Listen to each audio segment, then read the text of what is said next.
Y'all, I definitely have to get a new phone. This phone, it keeps overheating. It's not hot in here. The air is on. There's no reason why my phone should keep overheating. So I'm gonna get through this article real quick, and then we'll end that there. And I'll probably be back later with with some divine messages. So as I was reading in Tibetan Buddhism, as I was saying.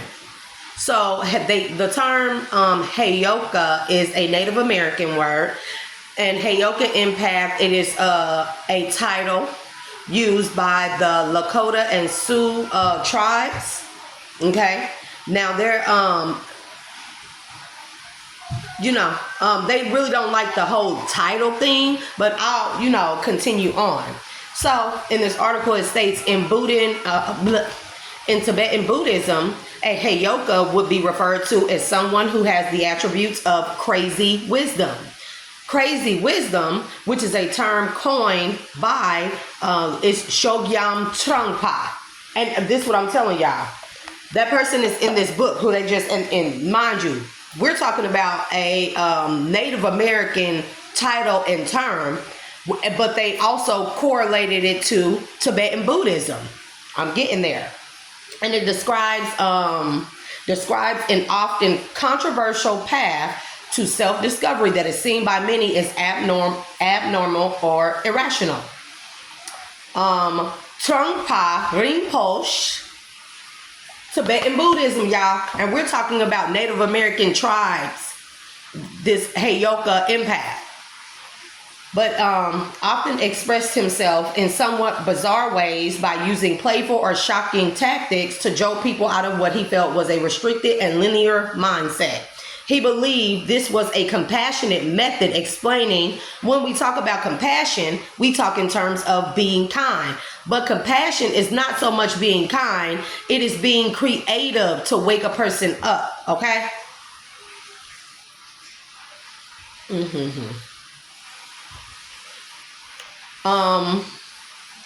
It is thought that whoever follows the path of crazy wisdom, aka Heyoka empath, is able to rapidly and effortlessly move through karma.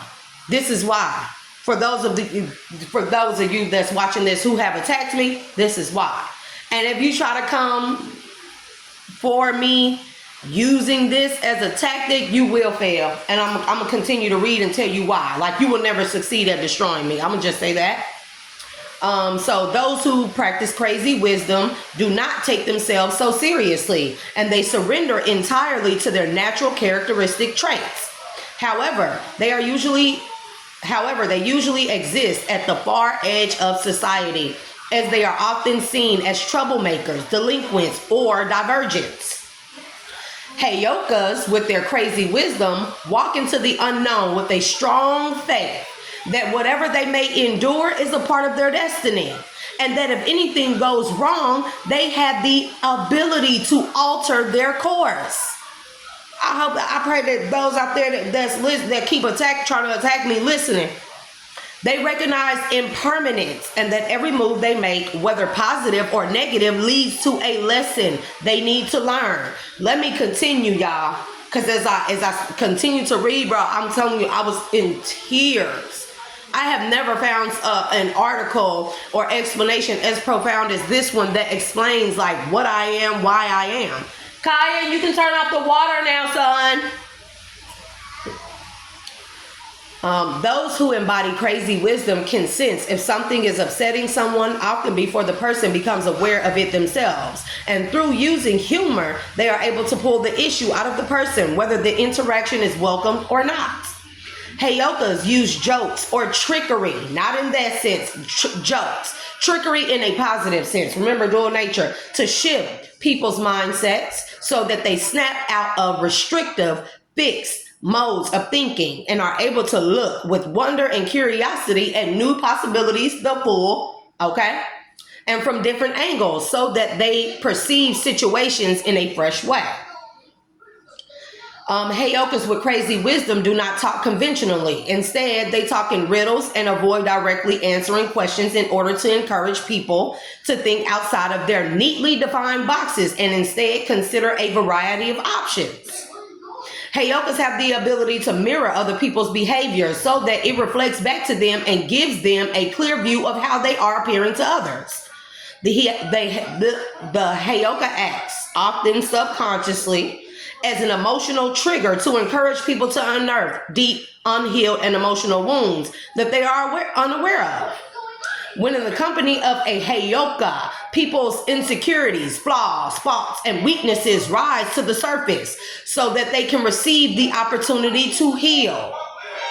Heyokas can sense heavy negative vibrations in the air and they can easily transmute them. Therefore, they are known to cause disruptions with good intention so that they can transmute the energy of an individual or a whole group of people to alter the mood or atmosphere, effectively turning the energy to be more positive.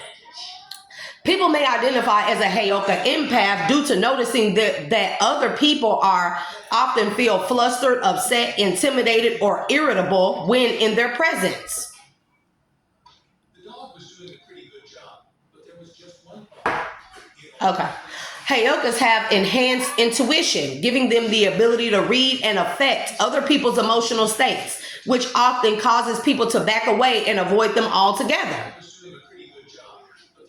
Some people feel uncomfortable knowing that their hidden negative traits or tendencies become unveiled while in a Heyoka's company. Often, they are subconsciously attempting to guard their true character, and so they don't understand why the Heyoka's presence causes them to feel so uneasy. At the other end of the scale, though, those who are secure, sincere, authentic, and open to the Heyoka's healing energy will feel at ease, peaceful, relaxed, and loved while in their company. This is because they are vibrating on the same frequency, resonating strongly. Heyokas are unpredictable and unconventional, and they do not adhere to society's expectations. They do not abide by the rules or uphold cultural conditioning or follow the masses. They are often seen as loose cannons, as people never know what they might do next. They are often afraid. They are not afraid to ask the taboo questions that others may avoid. And their comfort zones are usually the areas in which the majority of people feel most uncomfortable. Continue. They often do things upside down or backwards to strike up a conversation or to get people's attention. For example, they may wear their clothes back to front. Or they may laugh loudly when they really feel like crying. Heyokas regularly, deliberately say or do the opposite of what everyone else is doing to encourage them to see that they are following the crowds without questioning their reasons for doing it. They extinguish the lines between darkness and light by embracing all of life's ups and downs, recognizing that we are all a mixture of many experiences and personalities, and that none of us live perfect existences. Heyokas are effective at deflating people's egos through cracking jokes or making light of situations whenever people think of themselves as above others or whenever they take themselves too seriously. Heyokas are reminders that nobody is enlightened, as enlightenment is a journey, not a destination. They show us how we are all a teacher and a student at the same time, and that none of us know everything. As soon as someone thinks they do, their mind becomes narrow, limited, and closed to learning. Sacred clowns and tricksters, Heyoka, this is also crazy wisdom, exist in almost all spiritual practices and cultures. They may all be known by different terms, but essentially it is someone who has a great deal of universal knowledge and wisdom and has the ability to jovially awaken others. They walk a chaotic path, but one that holds great meaning and wisdom. Many people fear the jovial but ruthless Heyoka, so they may either mask their true feelings or intentions or avoid getting too close to them altogether. However, Heyokas have an inherent natural skill that allows them to evoke the greatest revelations and provide people with the opportunity to discover deep, personal, and ancient knowledge through the use of chaos and humor. Heyokas are spiritual teachers whose role on earth is to ruffle feathers and upset the status quo in order to advance evolution for a higher purpose that isn't always recognizable or instantly understood. As at the time, it can feel extremely disruptive. All that is required is for people to be courageous and vulnerable when Heyokas appear in their lives, so that they can open them up to their alternative healing methods. They will then receive the opportunity to begin demolishing patterns of toxic behaviors, negative behaviors that no longer serve them, to abolish rigid mental structures, to question strict and silent social rules and regulations, and to fearlessly embrace and see the beauty in the unfamiliar and unexpected, while learning to accept all aspects of their unique, paradoxical personality. I found that to be beautiful. And that didn't describe me to a T.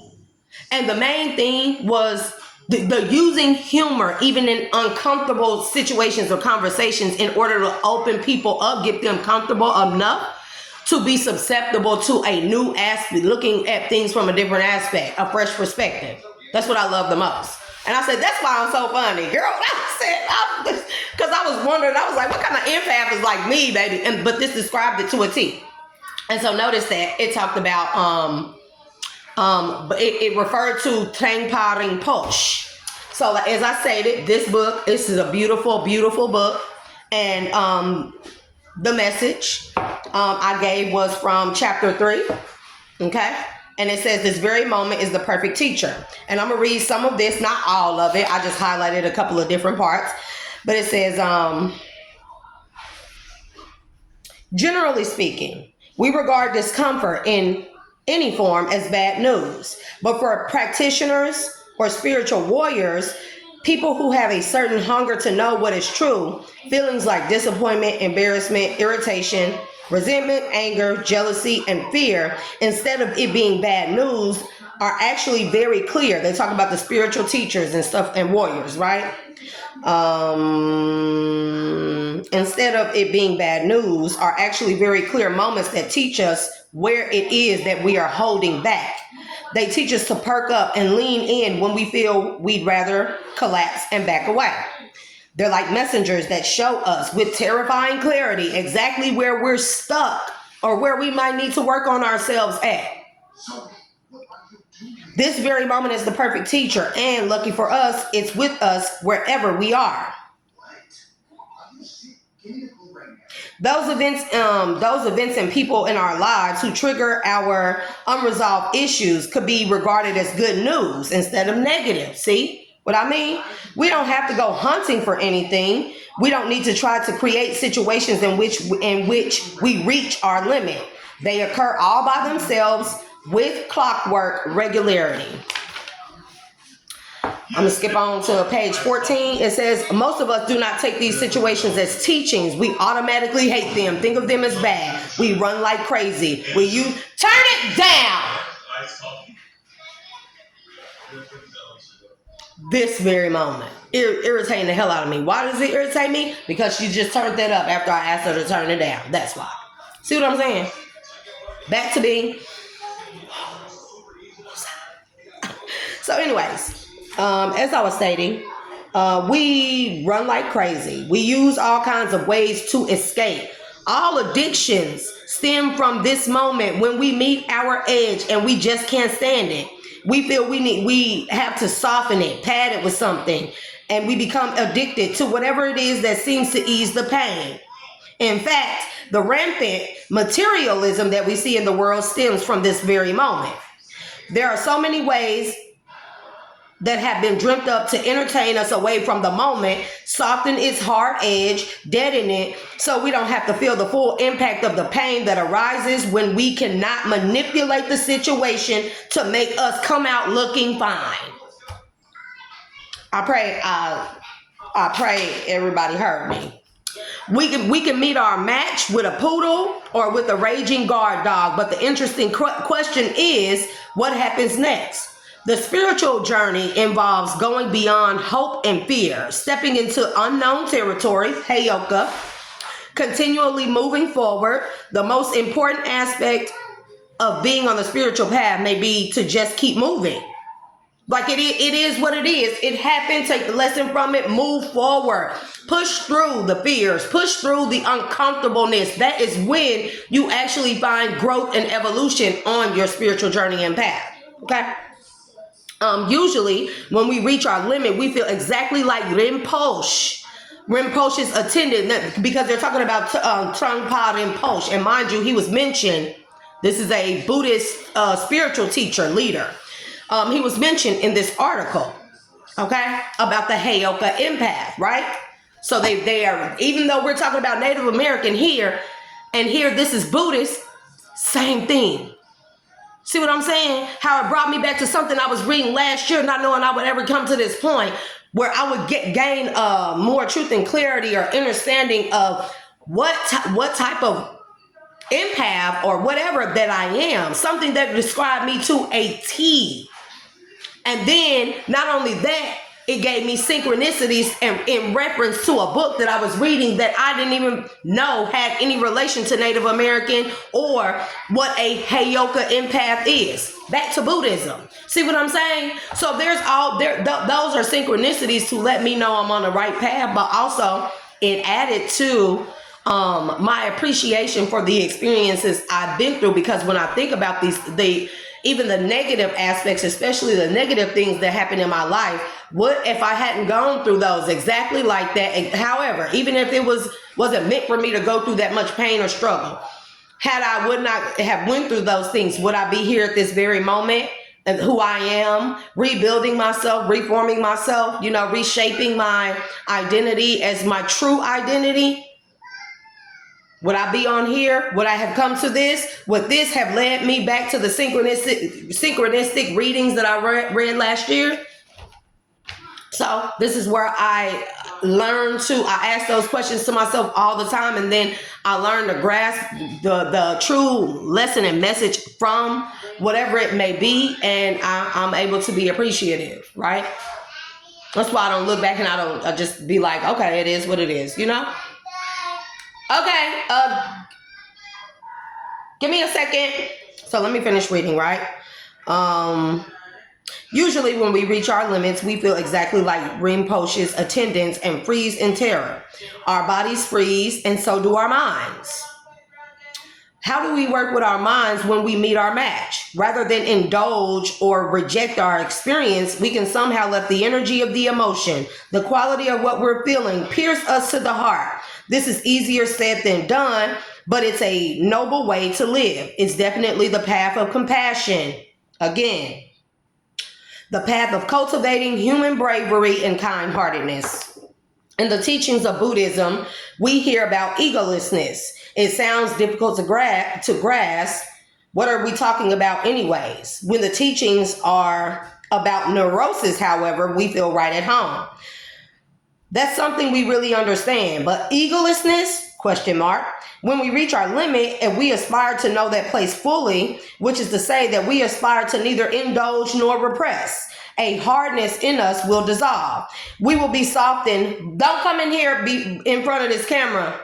Give me a second. He getting out the tub. I don't want him walking on the camera. Okay. We will be softened by the sheer force of whatever energy arises, the energy of anger, the energy of disappointment, the energy of fear. When it's not solidified in one direction or another, that very energy pierces us to the heart and it opens us up. And what they're talking about when it's not solidified in one direction or another, they're talking about negative or positive. It's not solidified. It's not solidified until however a person takes it. If it's a bad experience or not so great experience, it's only negative when the person solidifies it as negative. They embrace it as being negative as opposed to being a bad experience to learn from and turn it into something more positive and useful for them to heal, grow, and evolve. See what I'm saying? And this is how I've been all my life. So to come across this and get reference back to it, it was like a beautiful thing for me. I did cry a lot, y'all. I'm a crier. I don't give a damn what nobody say. I'm a grown woman crier. I'm a crier. Okay. So,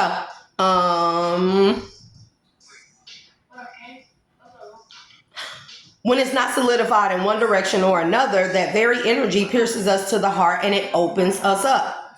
This is the discovery of egolessness. It's when all our usual schemes fall apart. Reaching our limit is like finding a doorway to sanity and the unconditional goodness of humanity, rather than meeting an obstacle or a punishment.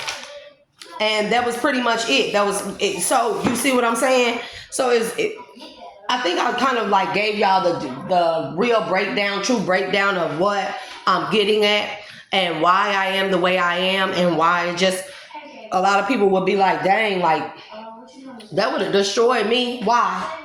Why would you let it destroy you? And I'm gonna refer back to this because I love love, right? I'm a big lover.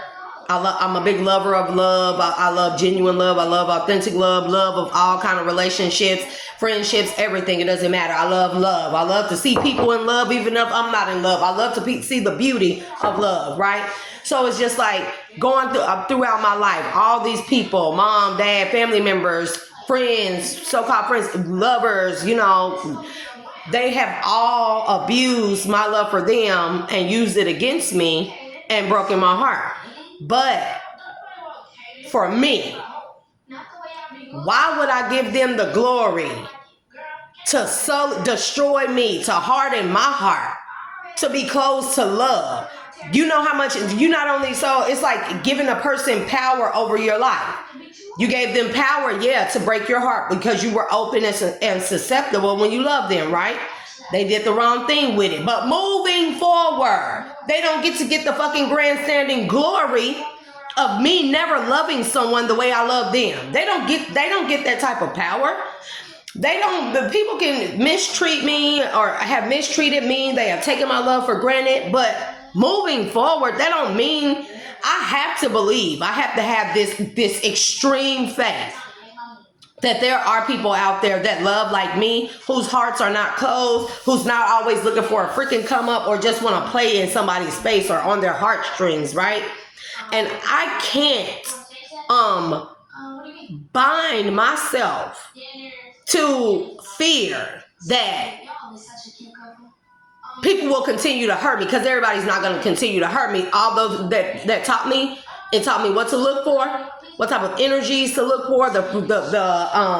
Even when people are love bombing, even in the beginnings, it's those experiences, instead of turning me cold or turning my heart to stone, they taught me a lesson. They were negative at the time that I experienced them, but looking back at them now, I know what type of people not to deal with. They taught me something. They taught me what to look for in people who really don't have true and pure intentions for me, who don't have good intentions for me. That's what it taught me. So moving forward, my boundaries have been strengthened. Okay?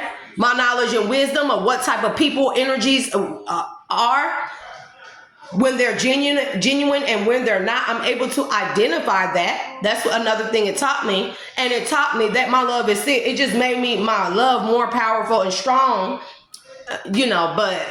or strengthened. I just know now my boundaries, to put up strong boundaries. Well, I'm so quick to walk away from people. If you say one word wrong, done. I'm walking away. Because now I recognize very early on. Yeah, my pet face is so puffy.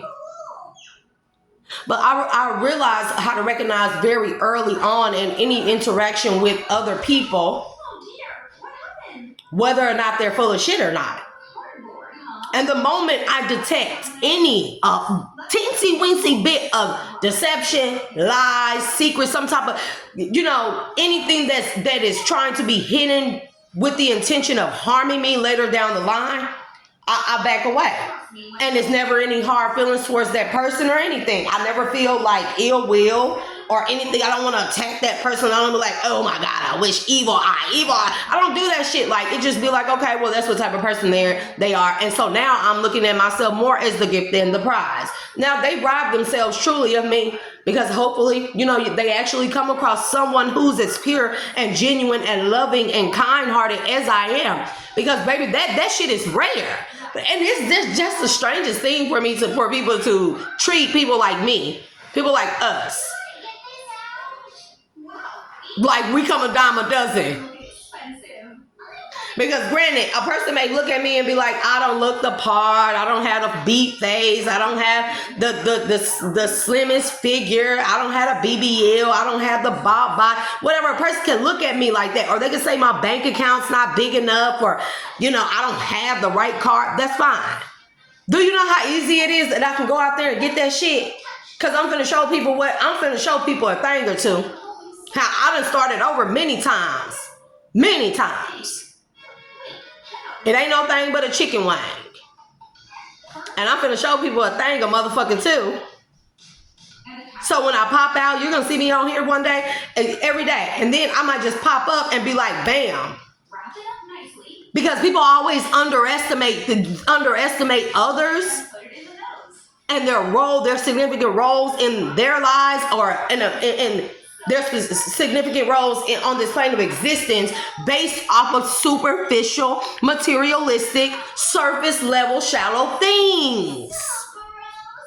Really, truly robbing themselves of people like me, like y'all collective, robbing themselves, cheating themselves out of the true experience of life. Because anybody can look on some real shit. I could go find a man that got some good money that ain't the finest, but he got some good a good career, good job, and all it takes for that man is to invest in me, and I can pop out and be the most. You know what I'm saying? I can be the next motherfucking thing smoking, the hottest thing on social media, the internet, everybody's dream. All it takes is for the right person to invest in me. But so I'm just saying, like, people are overlooking the fact of the true experience and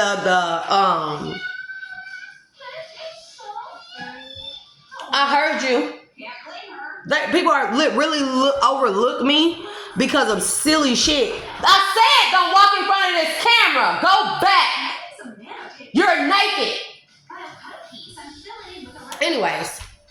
I'm finna go get him, y'all. But anyways, like I'm saying, like, oh, get your clothes out your backpack. Your backpack sitting right there in the room. So this is all silly stuff, because if anybody knew me like from back in the days, I was like always makeup down, beat ass face. I would spend hours in the bathroom doing my makeup, doing my hair. I had on heels. I would have on the pretty dresses and all of that. And that still didn't stop a person from treating me like shit. Men actually hated me more for being that way than they did from being this way. And now that I look like this, men like, oh, well, yeah, you smart, you're intellectual, you this, you that, but like you just don't look the part, so I'm not gonna choose you. You just don't have enough money, so I'm not gonna choose you. Like, who gives a fuck? Then rob yourself of the true glory of what you really, really, really don't realize that you need. Because all those people who abuse my love for them, that it is going to come a point in time where they're going to really need me. They are going to really need me in a situation where they can have 1,000 people in their energies. And none of them will ever be me. None of them will ever give the people the experience and the guidance and the advice, or just the listening ear, or just the energy that I provided them, that I afforded them at that time, right? Nobody is going to do that. And so when I really see people trying to like hit below the belt and say something about how I look, like, okay, and I got new shits. I have towers of makeup. Y'all know them tall acrylic drawer towers? I have full of makeup. All kinds of stuff. But that's not where I want to put my focus at. My focus is here. To do what I need to do here. When Divine tell me to go dress up and get prissy or pretty, that's what I do. But right now, I'm working on my health. Mental, physical, spiritual, emotional. Okay? Even financial. I'm working on the health of those things. But baby, because when I get ready to pop out, that's just going to be what it is. And all jaws will be on the floor, and I'm going to just act like I don't see people. The way that people try to see me. And even like, let's just say when I was doing all the like the maintenance, the beat face, the makeup, the hair, the aesthetics and stuff, when I was focusing on that, people said I had pretty privilege. So they treated me bad. Hated me for the attention I got. Thinking that people just give me stuff and hand stuff over to me so they're going to treat me bad. And thought I had pretty privilege. You know what I'm saying?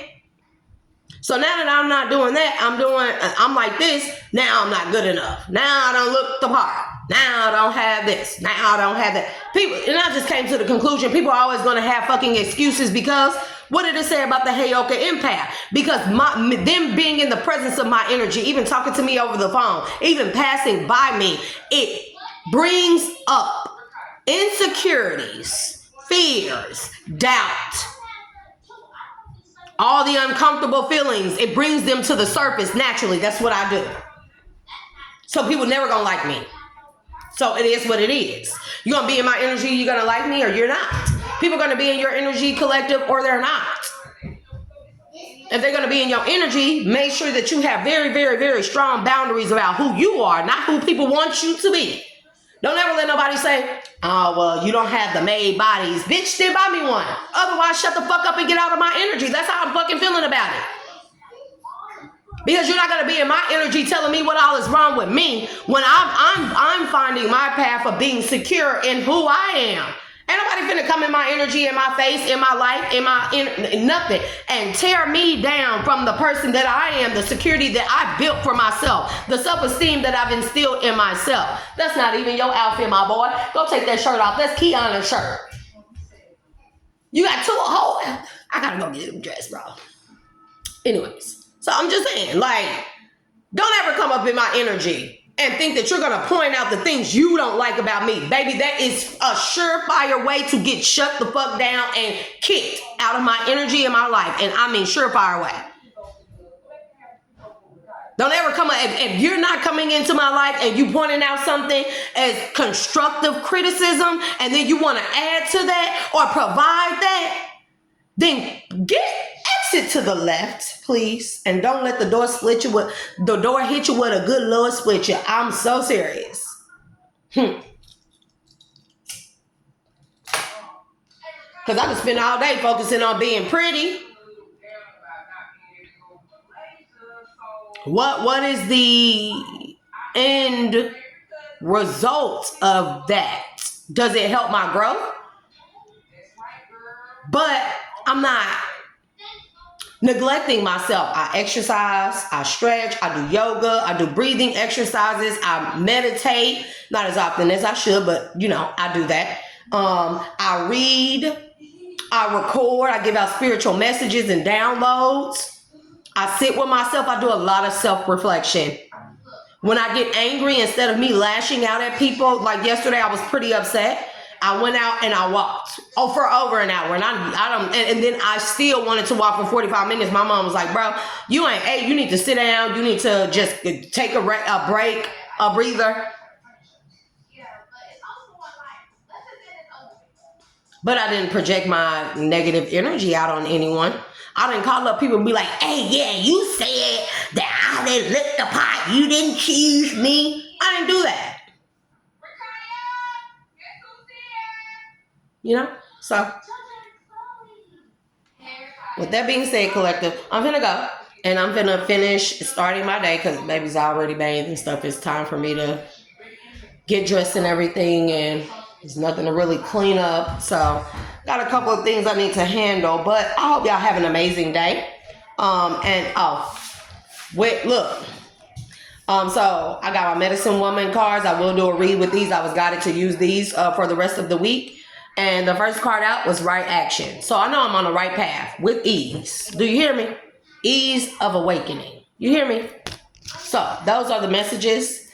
And I hope someone took something from that. I hope someone that comes across this video, you take something from that. Because maybe you need to hear that. Maybe you needed to hear somebody say that, you know, your path is your own. Don't let anyone deter you from it because it doesn't look like how they feel like it should look, or you don't look like you should look in a certain area of your life. Don't let anybody like downgrade you or downplay you ever. Those type of people, learn to kick it to the left, to the left, to the left, to the left. You hear me? So, with that being said, I love y'all, and I hope y'all have an amazing day. Again, I'm your girl, Shay, aka the Dual Alchemist, your dual natured being, giving you messages from the divine and straight from the heart. And I hope y'all have an amazing day. And remember what I always say, don't let this world define you. Define yourself like I define me, because I am who? The Dual Alchemist. Love y'all. Bye.